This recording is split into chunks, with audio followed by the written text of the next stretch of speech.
Welcome to our channel. In this video I'm going to show you how to see your liked shorts on YouTube. Let's start. At first you have to open your YouTube app.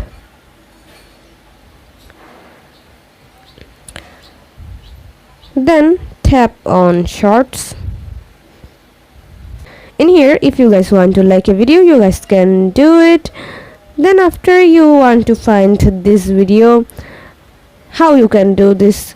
Now let's see. If you tap on the library icon,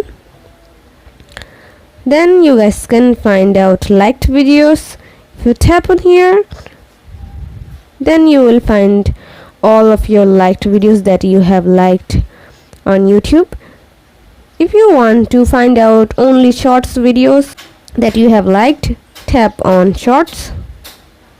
Then you guys can find out all the shorts that you have liked on your YouTube app. Also you can find out the video you have liked recently. So this is how you can find out liked shorts on YouTube. See how easy it is? We will put lots of effort every day through videos to make your life better. If it helps, please subscribe and like. Until next time, bye bye.